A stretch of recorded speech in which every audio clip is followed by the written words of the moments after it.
নমস্কার, আমি সুমনা। আমার নতুন একটা ভিডিওতে সবাইকে স্বাগত জানাই। আজকে আমি বানাবো সয়াবিন দিয়ে একটা নতুন আইটেম। তো সয়াবিনটাকে আমি ঠান্ডা জলের মধ্যে ভিজিয়ে রেখেছিলাম। এরপর জলটাকে চিপে চিপে নিয়ে একটা মিক্সার জারের মধ্যে আমি দিয়ে দিচ্ছি দুটো শুকনো লঙ্কা আর দুধের সাথে এটা একটা পেস্ট বানিয়ে নিলাম। পেস্টটা ঠিক এইরকম হবে। এরপর আমি একটা টিফিন বক্সের মধ্যে মিশ্রণটাকে বের করে নিচ্ছি। টিফিন বক্সটা এই সময় যদি একটু তেল মাখিয়ে রাখতাম তাহলে ভালো হতো। পরবর্তীতে আমার অসুবিধা হয়েছে, আমি বলছি দেখুন কোথায় অসুবিধা হয়েছে।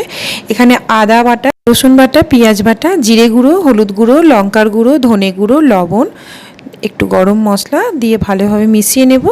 আর তাতে দেব 3 চামচ মতন বেসন। প্রথমে 2 চামচ দিলাম, তারপরে আরও 1 চামচ লেগেছে। তো ভালোভাবে মিশ্রণটাকে মিশিয়ে নিয়ে ঠিক এইরকম হবে। এরপর ঢাকনা দিয়ে দেব। আর এদিকে আমি আরেকটা পেস্ট বানিয়ে নেব। এখানে সবজি নিয়েছি, পেঁয়াজ, আদা, রসুন আর টমেটো। একটা মিক্সার জারের মধ্যে আমি আগে মশলাটা করে রাখবো। আর দুটো ছোটো ছোটো কাঁচা লঙ্কা আছে গোটা 4, সেগুলোও দিয়ে দিলাম। এরপর আমি টিফিন বক্সটাকে এই প্রেসার কুকারের মধ্যে বসিয়ে দেব। জল দিয়ে দিলাম, দিয়ে 2টো সিটি দিয়ে নেব সেদ্ধ করার জন্য। এদিকে দেখুন মশলা রেডি। এদিকে শুকনো গুঁড়ো মশলা লাগবে, হলুদ, জিরে, কাশ্মীরি লঙ্কার গুঁড়ো, ধনে গুঁড়ো আর লবণ। আর ডুমো ডুমো করে আলুগুলো কেটে নিয়েছি। আলুগুলো এরপর আমি গরম তেলের মধ্যে ভেজে নেব। তো তেল গরম হয়ে গেলে আলুগুলো দিয়ে দিয়েছি, দিয়ে ভেজে তুলে নিয়েছি। এদিকে আমার প্রেসার কুকারে হুইসেলও পড়ে গেছে, সেদ্ধও হয়ে গেছে। দেখুন সেদ্ধ হয়ে গেছে, কী করে বুঝবো? এই যে লেগে যাচ্ছে না, কাঁচা থাকলে কিন্তু লেগে যেত।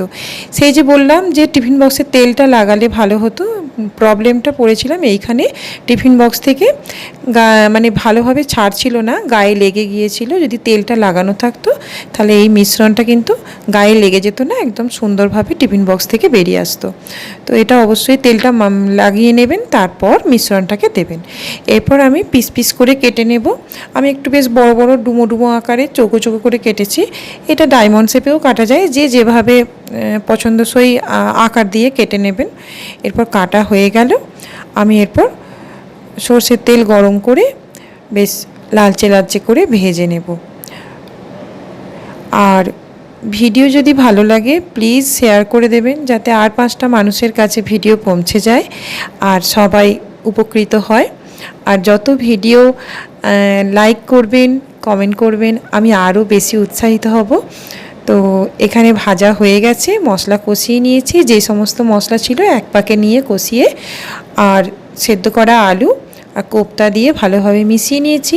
অল্প একটু জল দিয়ে দিলাম, বেশি ফোটানোর দরকার নেই। জলটা যতটুকু ফুটতে সময় লাগবে সেইটুকু টাইম ফুটিয়ে নেবেন। আর এখানে দিয়েছি গোটা জিরে, গোটা ধনে, গোটা মৌরি শুকনো খোলায় ভেজে সেটাকে গুঁড়ো করে দিয়ে দিলাম। আরও একটু গরম মশলা আর ওপর থেকে একটু ঘি। ব্যাস, নামিয়ে নিয়ে পরিবেশন করুন, চেটে পুটে খাবে